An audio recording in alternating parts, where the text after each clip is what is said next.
옳은 길 따르라 의의 길을 세계 만민의 참된 길, 이 길 따라서 살 길을 온 세계에 전하세. 만 백성이 나갈 길, 어둠 밤 지나고 동 튼다. 환한 빛 보아라 저 빛, 주 예수의 나라 이 땅에 곧 오겠네 오겠네. 주 예수 따르라 승리의 주, 세계 만민이 나갈 길, 길과 진리요 참 생명, 내 창검을 부수고 다 따르라와 평안. 어둠 밤 지나고 동 튼다. 환한 빛 보아라 저 빛, 주 예수의 나라 이 땅에 곧 오겠네 오겠네. 놀라운 이 소식 알리어라, 세계 만민을 구하려 내 주 예수를 보내신 참 사랑의 하나님. 만 백성이 따를 길, 어둠 밤 지나고 동 튼다. 환한 빛 보아라 저 빛, 주 예수의 나라 이 땅에 곧 오겠네 오겠네. 고난 길에 치고 찾아온 길, 많은 백성을 구한 길, 모두 나와서 믿으면 온 세상이 마침내 이 진리에 살겠네. 어둠 밤 지나고 동 튼다. 환한 빛 보아라 저 빛, 주 예수의 나라 이 땅에 곧 오겠네 오겠네. 어둠 밤 지나고 동 튼다. 환한 빛 보아라 저 빛, 주 예수의 나라 이 땅에 곧 오겠네 오겠네. 주 예수의 나라 이 땅에 곧 오겠네 오겠네.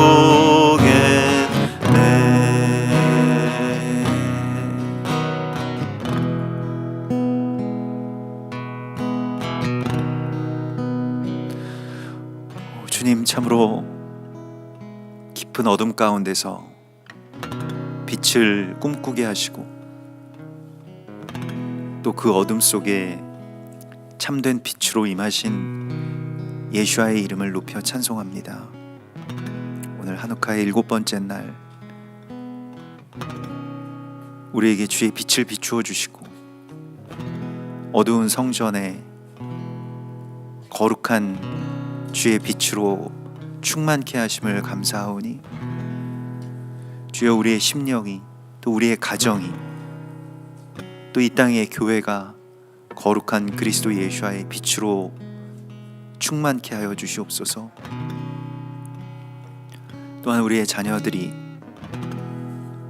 주의 말씀을 따라 일어서게 하시고 또 나아가게 하시며 악에게 지지 않고 선으로 악을 이기는 거룩한 믿음을 허락하여 주시옵소서.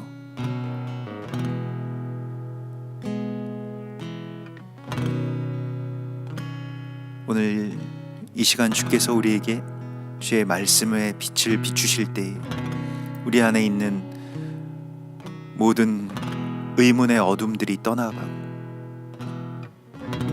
오직 주를 향한 믿음 안에서 하늘과 땅의 모든 권세를 우리에게 허락하여 주셨사오니 이제 우리가 주의 말씀을 선포하게 하시고 또 주의 말씀을 살아갈 수 있는 성령의 기름 부으심으로 충만케 하여 주시옵소서. 주님을 경배합니다. 다시 오실 예수와 메시아의 이름으로 감사하며 기도드리옵나이다. 아멘. 오늘 하나님께서 우리에게 주시는 말씀은 창세기서 41장 53절에서 42장 18절까지의 말씀입니다.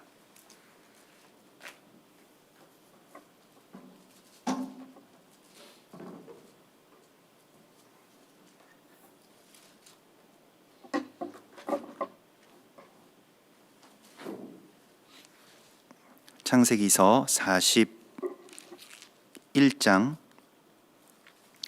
53절에서 42장 18절까지 말씀입니다.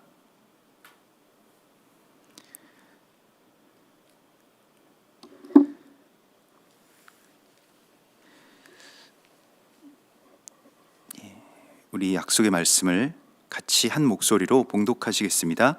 애굽 땅에 7해 풍년이 그치고 요셉의 말과 같이 7해의 흉년이 들기 시작하매 각국에는 기근이 있으나 애굽 온 땅에는 먹을 것이 있더니 애굽 온 땅이 굶주림에 백성이 바로에게 부르짖어 양식을 구하는지라. 바로가 애굽 모든 백성에게 이르되 요셉에게 가서 그가 너희에게 이르는 대로 하라 하니라. 온 지면에 기근이 있음에 요셉이 모든 창고를 열고 애굽 백성에게 팔세. 애굽 땅에 기근이 심하며 각국 백성도 양식을 사려고 애굽으로 돌아와 요셉에게 이르렀으니 기근이 온 세상에 심함이었더라. 그때 야곱이 애굽에 곡식이 있음을 보고 아들들에게 이르되 너희는 어찌하여 서로 바라보고만 있느냐. 야곱이 또 이르되 내가 들은즉 저 애굽에 곡식이 있다 하니 너희는 그리로 가서 거기서 우리를 위하여 사오라.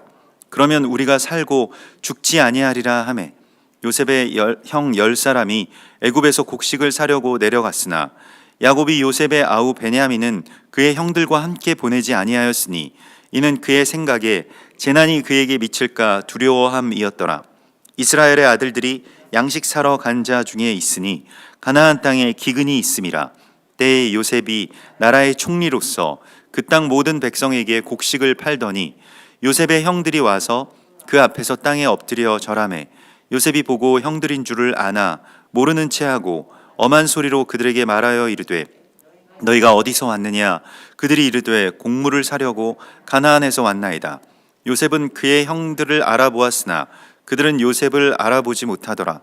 요셉이 그들에게 대하여 꾼 꿈을 생각하고 그들에게 이르되 너희는 정탐꾼들이라. 이 나라의 틈을 엿보려고 왔느니라. 그들이 그에게 이르되 내 주여 아니니이다. 당신의 종들은 곡물을 사러 왔나이다.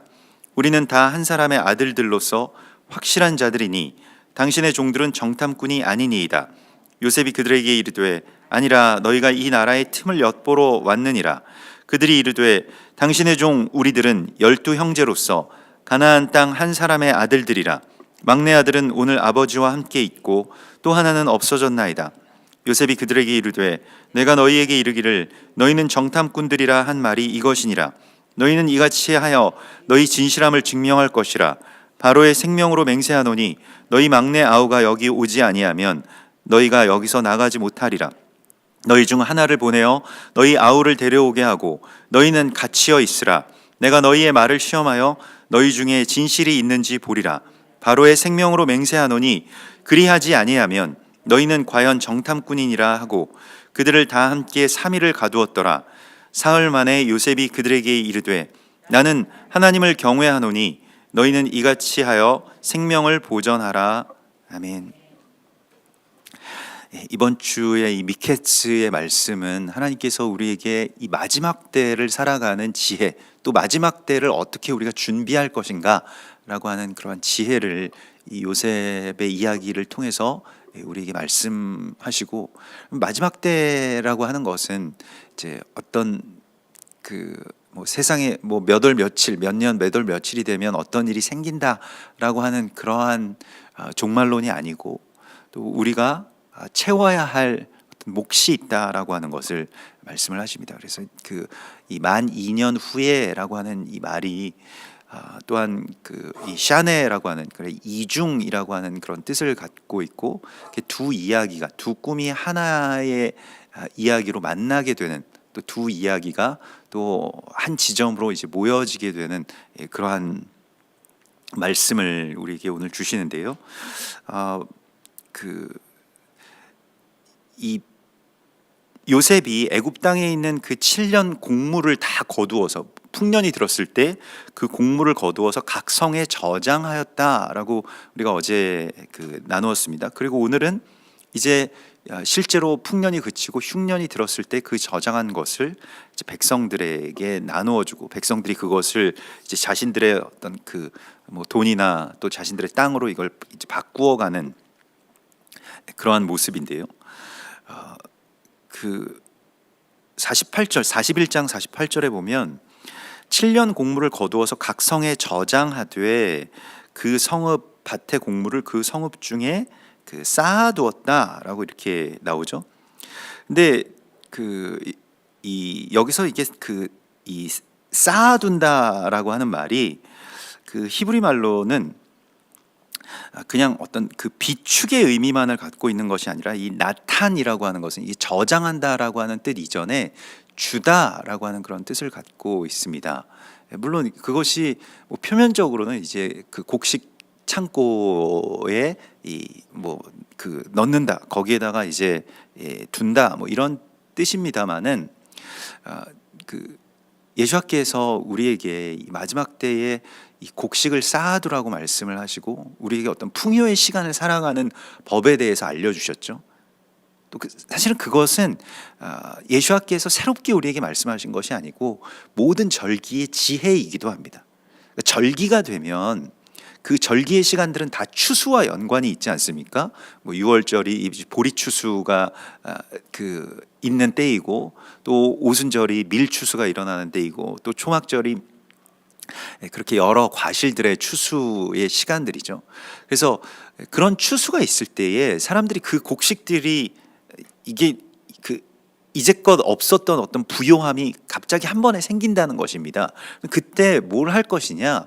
보통 우리가 돈이 생기고 또 시간이 생기고 이렇게 되면 자기의 어떤 욕망의 그러한 재단에다가 그것을 갖다가 이제 바치게 되는 그런 일들이 발생하죠.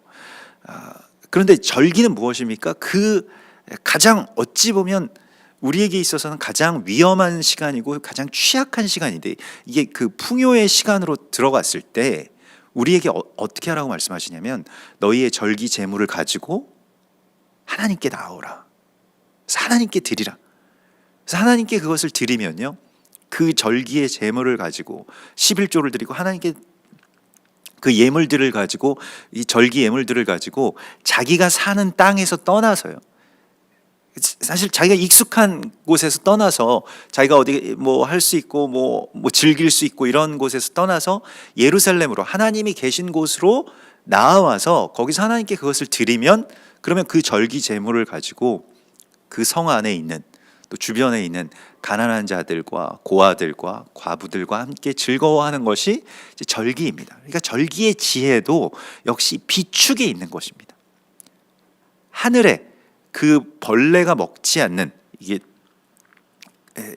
그래서 그것을 이제 나누어 주고 또 그것을 비축하라고 하늘에 그 비축하는 것이라고 말씀을 하시고 있고요. 그래서 이것을 비축한다라고 하는 것은 우리가 비축을 하기 위해서는 주는 것만이 이제 비축이 되는 것입니다. 그래서 우리가 예수님께서 계속해서 우리에게 너희가 주라 그리하면 내가 너희에게 줄 것이니 곧 후히 되어 누르고 흔들어 넘치도록 하여 너희에게 안겨 주리라. 너희가 헤아리는 그 헤아림으로 너희도 헤아림을 받을 것이니라. 이렇게 말씀을 하십니다. 그래서 물론 뭐 그 재물에 대해서도 우리에게 말씀을 하시고 있습니다만은 이 판단에 대한 것이요. 우리는 그냥 판단에 대한 것을 어떤 우리의 마음이나 생각으로 이렇게 생각을 하는데 하나님께서는 예수님께서는 우리에게 그것을 주라. 그러면 너희에게도 줄 것이다. 라고 이렇게 말씀을 하시는 것이죠. 그래서 그 뒤에 나오는 말씀, 그 앞에 나오는 말씀이 이제 비판하지 말라는 말씀이었고요. 용서하라는 말씀이었고요. 그러니까 누군가에게 내가 용서를 베풀고요. 관용을 베풀고요. 또 판단을 그렇게 멈추고 그를 불쌍히 여기게 되면 그것이 말하자면 우리는 감정이라고 하는 것은 뭐 어디에 쌓아둔다 이런 개념을 갖고 있지 않았잖아요. 근데 예수님께서는 그것이 마치 곡식을 창고에 저장하는 것과 같다라고 말씀하십니다. 그러니까 내가 용서한 만큼 내가 용서를 받을 수가 있게 되는 것이고요. 꼭 그 사람에게서가 아니라고 할지라도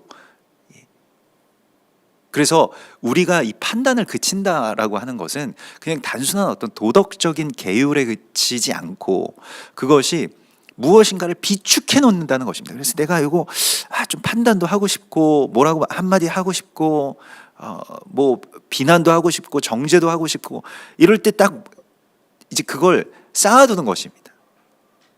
그냥 내가 이게 뭐 참을 만큼 참았으니까 나중에 폭발하겠다 이러한 것이 아니라 그냥 그것을 하나님께로 온전하게 드리는 것이죠. 그래서 이것을 예수님께서는 주라 이렇게 말씀하시고 그렇게 너희가 용서와 관용을 계속 주기 시작하면 또 너희의 선의를 계속 베풀기 시작하면 하나님께서 너희 가운데 주실 것이다 라고 말씀을 하시는 것이죠. 그래서 이 마지막 때의 지혜는 이 나탄에 있습니다. 주는 것에 있고요. 이 주는 것이 비축하는 것이다 라고 하는 것을 계속해서 말씀을 하시고 누가복음 16장에서 그 불의한 종에 대한 그 비유 가운데서 그 종이 이제 심판 때가 가까워오고 주인이 올 때가 가까워오자 하는 일이 무엇이었습니까? 이 옳지 않은 청지기가 그 빚을 탕감해 주죠. 그래서 그 주인에게 진 빚을 다 와서 그걸 탕감해 주는데 그게 이 마지막 때를 준비하는 일이라고 말씀을 하시면서요. 주인이 이 옳지 않은 청지기가 이를 지혜 있게 하였으므로 칭찬하였으니 이 세대의 아들들이 자기 시대에 있어서는 빛의 아들들보다 더 지혜로움이니라 라고 말씀을 하십니다. 그래서 무엇이냐면 이게 이 빚을 탕감해 준다라고 하는 것은 이제 그 희년을 선포하는 것입니다. 희년의 선포라고 하는 것은 하나님의 심판 때를 준비하는 것과 같습니다. 그러니까 그 희년의 때가 되면 모든 것들을 다 탕감해주고 제자리로 돌려야 되는데 뭐 그 시간을 하나님이 정하신 어떤 뭐 하나님의 때라고 할 수가 있겠는데요. 근데 그 때로부터 얼마나 남았는가라고 하는 것에 따라서 내가 받을 몫이 정해져 있는 것이죠. 그런데 이제 그러한 것들에 대하여서 먼저 우리가 탕감하고 또 먼저 그것을 제자리로 돌려보내게 되면 그것이 바로 마지막 때에 대해서 우리가 준비해야 될 것을 채우는 일이라고 말씀을 하시고 있는 것입니다. 그래서 그 희년과 종말은 같은 이야기입니다. 여호와의 은혜의 해와 이사야서 61장에 보면요. 우리 주 여호와의 은혜의 해와 보복의 날이라고 하는 말을 같이 동일선상에서 쓰고 있죠. 그래서 하나님의 심판의 날이기도 하고 또 하나님의 희년의 날이기도 한 것이죠. 주님께서 이 땅 가운데 오시는 것은요. 그래서 그것을 위해서 우리가 무엇을 준비해야 되는가? 희년을 준비하는 것이고요. 그 희년을 준비한다라고 하는 것은 우리에게 빚진 자들에게 탕감해 주는 것입니다. 그것은 물론 뭐 어떤 재정적인 빚을 의미하는 것이기도 합니다만은 예수님께서는 우리 방금 전에 나눈 것과 같이 감정적인 빚도 다 탕감해 주라고 말씀을 하시고 있습니다. 그러니까 우리가 뭐 마음에 앙금이 있고 그에게 내가 어떤 뭐 상처가 있다, 뭐 어떤 마음의 앙금과 채무가 있다, 이러한 것들을 다 갚아주라고 말씀하십니다. 그냥 용서해. 너희가 먼저 용서하면 내가 그 심판 날에 너희에게도 그 몫이 있다라고 말씀을 하시고 있는 것이죠. 우리가 기회를 얻게 되는 유일한 길이라고 하나님 말씀을 하시고 있습니다. 그래서 이 결산, 주인의 결산을 앞둔 바로 그 청지기의 이 모습이 우리의 모습인 것을 하나님 말씀을 하시죠. 그래서 애굽 온 땅이 굶주림에 백성이 바로에게 부르짖어 양식을 구하는지라. 그래서 요셉에게 가서 그가 너희에게 이르는 대로 하라. 그 왕은 또 요셉에게 백성들을 보내죠. 자, 이제 그 백성들이 드디어 요셉을 찾아오기 시작했고요. 그 백성들, 애굽 백성들뿐만이 아니라 온 이 지면에 기근이 있으므로 각국 백성도 양식을 사려고 애굽으로 들어와 요셉에게 이르렀으니 기근이 온 세상에 심함이었더라. 그러니까 하나님의 시간이 열리게 되는, 하나님의 때가 열리게 되는 이 이야기는 그 풍요의 때에는 준비하는 것이고요. 실제로 하나님의 때가 열리게 되는 것은 이 결핍의 시간입니다. 그러니까 기근의 시간들이 이제 시작되고 또 그게 극심해지게 되면 하나님의 뜻이 이제 드디어 성취되게 되고요. 어떤 일이 일어나는 시간은 분명히 이 결핍의 시간들입니다. 그래서 먼저는 우리에게 그 간절함의 회복에서부터, 이 가난함의 회복에서부터 하나님의 시간이 열리게 된다는 것을 우리에게 말씀을 하시고 있고요. 그래서 우리가 그 가난함을 깨닫고 간절하게 부르짖게 되는 것에서부터 하나님의 역사가 열리게 됩니다. 그래서 우리가 어제도 그 전제에 대해서 나누었던 것과 같이 완전히 자기의 것을 다 부어서 이제 비워내는 바로 그러한 제사를 드리라고 말씀하시죠. 이게 절기 제사가 바로 이러한 것인데요. 그래서 그 고린도후서 8장 7절에 오직 너희는 믿음과 말과 지식과 모든 간절함과 우리를 사랑하는 이 모든 일에 풍성한 것 같이 이 은혜에도 풍성하게 할지니라. 그래서 모든 간절함의 풍성함, 이게 뭐 좀 그 역설적인 이야기인데요. 그러니까 이 결핍의 풍성함이 우리 가운데 있어야 되는 것이고, 그것을 위해서는 우리가 계속해서 주는 것 외에는 없습니다. 이게 감정도 마음도 어찌 보면 사실 우리가 오늘날에 뭐 감정 노동이라고 하는 말도 있습니다만은 그 감정도 소진되죠. 더 이상 줄 것이 없게 되고요. 용서도 한두 번이지 내 인격 안에서는 주기가 힘듭니다. 근데 하나님께서 우리 가운데 주셔야지 그것을 줄 수 있는 것이고요. 그리스도 예수와의 용서와 관용과 사랑이 우리 가운데에 충만하게 쌓여 있어야지 줄 수가 있는 것이죠. 줄 게 없으면, 그러니까 뭐 걸핏하면 뭐 비난하고 화내고 뭐 상처받고 이러한 경우는 자기의 것을 이미 다 소진한 경우가 될 것입니다. 근데 우리가 자기의 것은 다 소진했지만 하늘에서부터 내려오는 그 은총과 또 풍요로움을 통해서 우리 이 세상 가운데 이것을 주라고 말씀을 하시고요. 또 이러한 결핍의 시간이 되면 이제 하나님의 역사가 열리게 되는데, 결국에는 온 지면의 모든 사람들, 특별히 각국 백성들, 열국 백성들이 요셉에게로 나오게 되었습니다.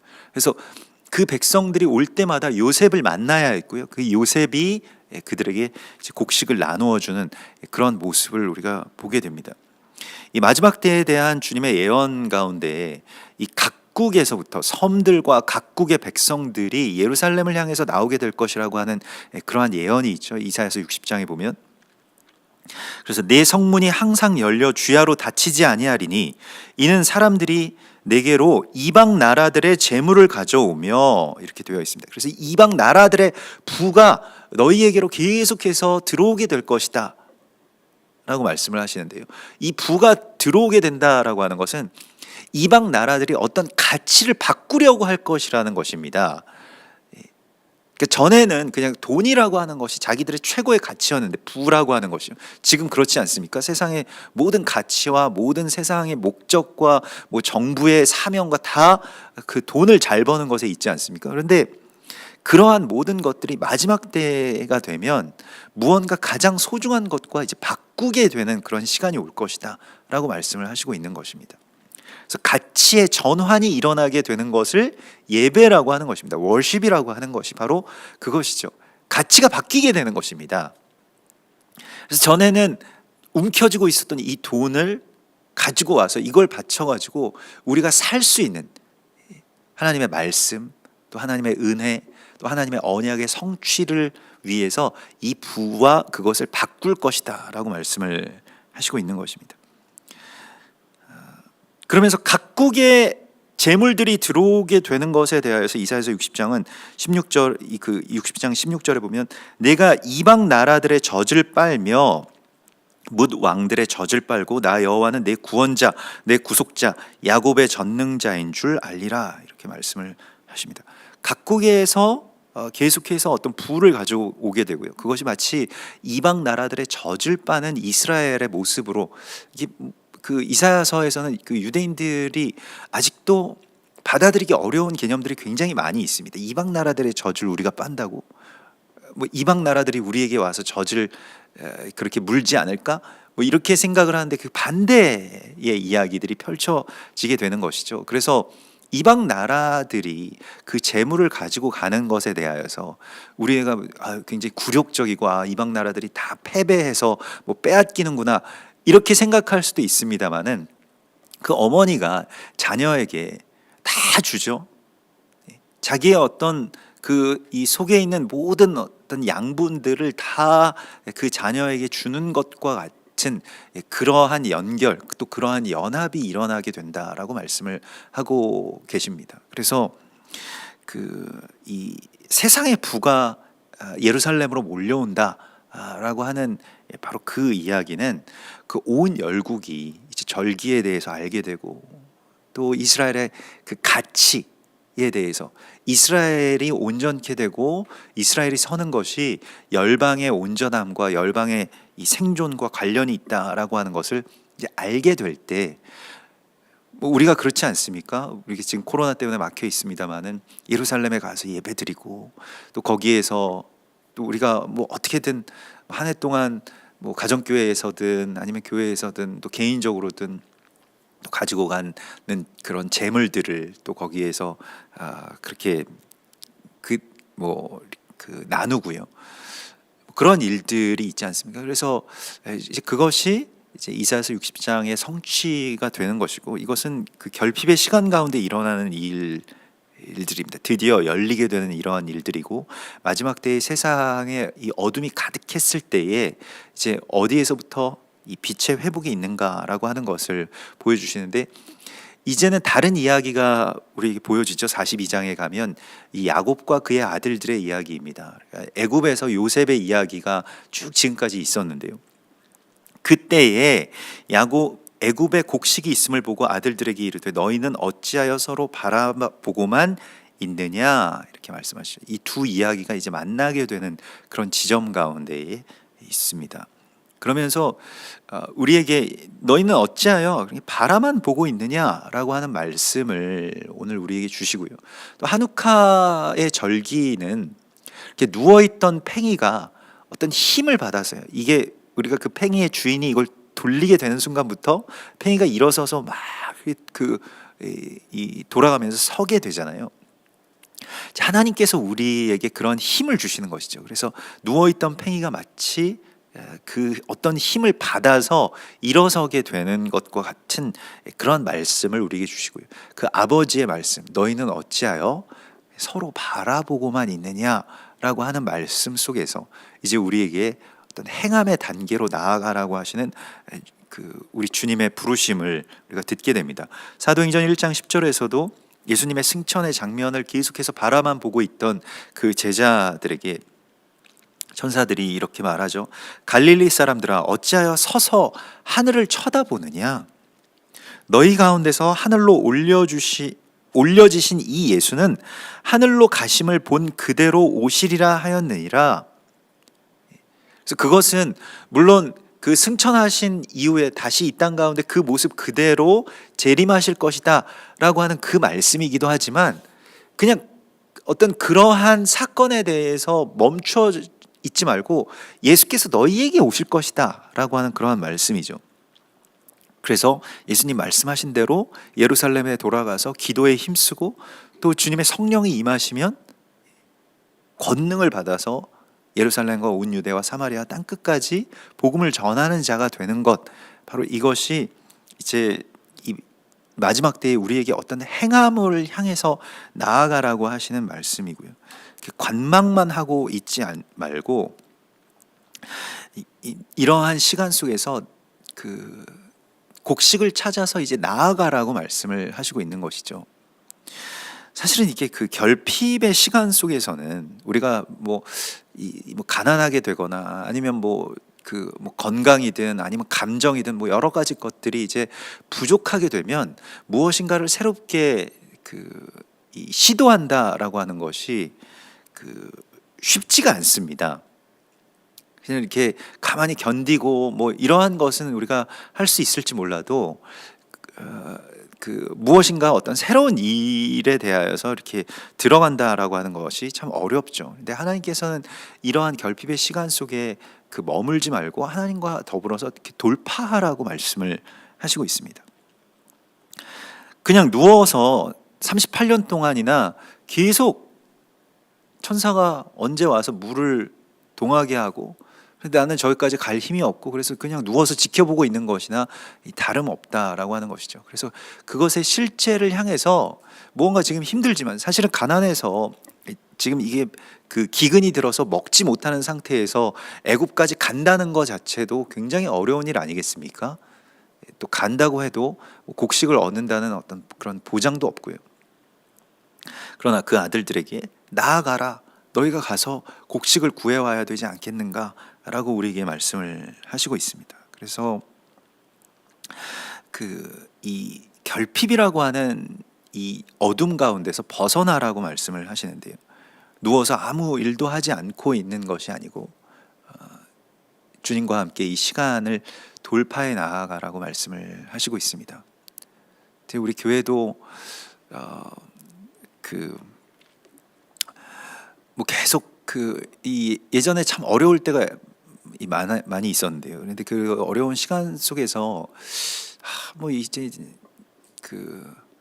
임대료도 잘 못 내고 뭐 사실은 교회 재정에 이렇게 넉넉치 않다는 기보다는 이렇게 결핍이 되고 있을 때에 왜 하나님의 교회가 이렇게 힘들게 되고, 또 성도분들이나 또 재정을 담당하시는 분들도 매일 뭐 독촉 전화도 받고 뭐 이런 식이 이제 되니까 정말 좀 어려워졌었는데요. 근데 그때 하나님께서 주신 지혜가 무엇이냐면 가난함의 어떤 결핍 가운데에 삼켜지지 말고 하나님께서 주시는 어떤 이 빛을 또한 너희가 비출 수 있는 것에 대해서 소망하라고 하는 그런 마음을 주셨습니다. 그래서 재정에 대해서도 우리가 이제 그런 생각이 들지 않습니까? 우리가 어려우면 우리도 어려운데 누구를 돕겠는가라고 하는 그런 생각을 하잖아요. 그리고 우리부터 먼저 살고 남는 것이 있으면 가난한 자들에게 이렇게 줄 수는 있겠지만 우리도 지금 이렇게 부족한데 어떻게 이걸 나눌 수가 있느냐,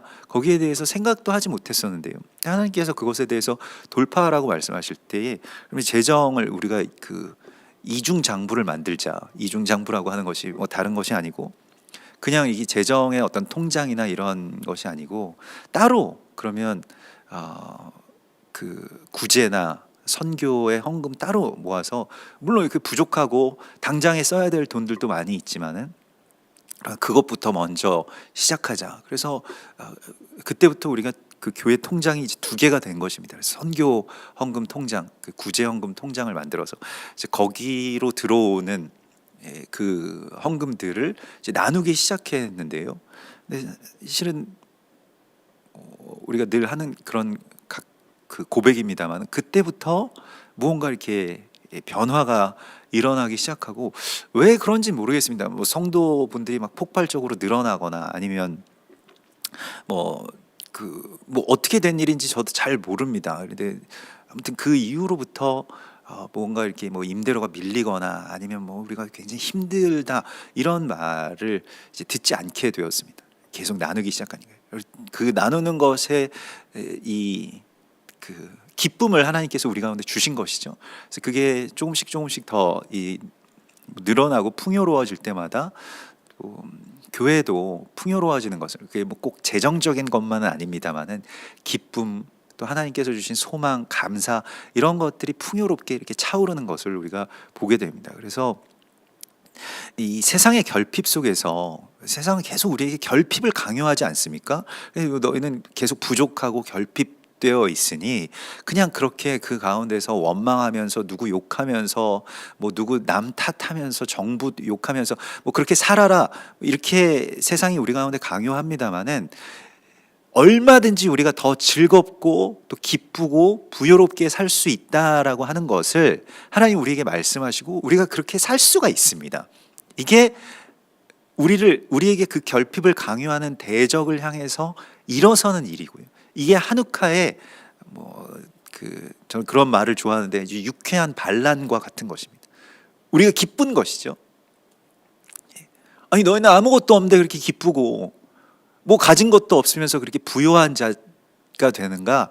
이게 이제 고린도후서 9장의 말씀이죠. 아무것도 가진 것이 없는데 실상은 부요한 자고 모든 것을 가진 자로 살게 되는 것이죠. 어떻게 할 때 그렇게 된다는 것을 하나님 우리에게 분명하게 말씀을 하시고 있습니다. 그래서 애굽으로 이제 아들들이 곡식을 구하러 가게 되고요. 또 요셉과 드디어 그 형들이 만나게 되는데 이 정탐꾼의 어떤 이 누명을 그 아들들이 쓰게 되죠.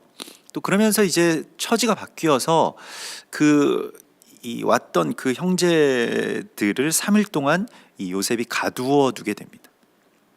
그러면서 계속해서 이야기하는 것은 너희의 아우를 데려오면 이 모든 것들이 다 풀린다라고 말하고 있는 것이죠. 그래서 그 잃어버린 두 아들들에 대하여서 그러니까 우리에게 이 마지막 그 두 아들이 있는데 하나는 잃어버렸고 하나는 아버지의 곁에 있습니다라고 할 때 그 마지막 아우가 돌아오고 이스라엘이 이제 완전하게 다 온전하게 만나게 될 때 이 온전한 회복이 있다라고 하는 것을 요셉의 입을 통해서 이제 듣게 되고요. 또 그것은 불가능한 일입니다. 그렇게 그들이 이야기를 할 때 그들을 3일 동안 가두어 두고 동생을 데려와라라고 그렇게 이 말을 하죠. 그래서 마지막 이 베냐민을 잃어버린 아들을 찾아내는 것, 이방의 남은 자를 이스라엘의 입장에서는 이방의 남은 자들을 찾아내는 것, 그 베냐민이라고 하는 것은 이제 그 엄마가 나타가 죽으면서 낳은 아들이고 이것은 이방의 교회와 같은 그러한 의미를 갖고 있습니다. 이스라엘의 멸망과 예루살렘의 패망과 이스라엘 이 열방의 교회의 출현이 이제 같이 일어나게 되고요. 이제 그러한 가운데서 유대인들에게 있어서 이 마지막 잃어버린 아들을 마지막 그 막내 아들을 데려온다라고 하는 것이 어떤 것인지를 우리에게 말씀하시고 있고요. 그것이 이제 온전케 되는 일이다라고 하는 것이죠. 또 우리에게 있어서는 이스라엘이 없이 우리가 얼마든지 구원받을 수 있고 얼마든지 교회가 온전해질 수 있고 세계 선교를 할 수 있다. 이건 잘못된 교리입니다. 비성경적인 이야기입니다. 우리가 그 안에 오랫동안 갇혀 있었기 때문에 굉장히 익숙한 이야기이고 그냥 거기 길들여져 왔습니다만은 이스라엘의 회복이 없이 다른 일들을 다 이룰 수 있고 그것만으로 충분하다라고 이야기하는 이 비진리에서 우리가 떠나야 됩니다. 성경이 그렇게 말씀하고 있지 않기 때문에요. 모든 형제들이 다 모여야 되고 거기에서 잃어버린 아들을 다시 되찾는 바로 그 이야기를 통해서 하나님께서는 이 마지막 때에 열방의 충만함, 이스라엘의 회복, 이 모든 일들이 같이 이 두 가지의 이 하나님의 꿈이 하나로 이루어지는 바로 그 지점을 우리 가운데에 보여주시고 있습니다. 그래서 우리가 마치 그 요셉의 목전에 와 있는 이 형들처럼 거의 다 왔죠. 우리가 이스라엘 만나게 됐고요. 또 유대인들이 우리에게도 오게 되는 그런 시간들이 이제 열렸습니다. 이것이 아주 작은 뭐 똑똑똑똑 떨어지는 어떤 그런 물줄기와 같은 그러한 시간입니다만은 이것이 아주 거대한 이게 하나님께서 우리 가운데 하신 언약이기 때문에 이게 어떤 소수의 뭐 작은 무브먼트로 그냥 끝나버리는 이야기는 아닙니다. 하나님께서 이 일들을 이루실 것인데 그것의 어떤 그 지점 가운데 우리가 와 있고요. 그래서 하나님의 때가 가까움을 우리가 보면서 이 하누카의 7번째 날에 정말로 다시 우리가 이 마지막 때를 살아가는 그 지혜로 주고 또 용서하고 또 일어서서 돌파해 나아가는 그런 거룩한 주님의 아들들이 되기를 소망합니다. 우리 같이 기도하겠습니다. 하늘에 계신 우리 아버지시여, 이름이 거룩히 여김을 받으시오며 나라의 임하옵시며 뜻이 하늘에서 이룬 것 같이 땅에서도 이루어지이다. 오늘날 우리에게 일용할 양식을 주옵시고 우리가 우리에게 죄 지은 자를 사하여 준 것 같이 우리 죄를 사하여 주옵시고 우리를 시험에 들게 하지 마옵시며 다만 악에서 구하옵소서. 대개 나라와 권세와 영광이 아버지께 영원히 있사옵나이다.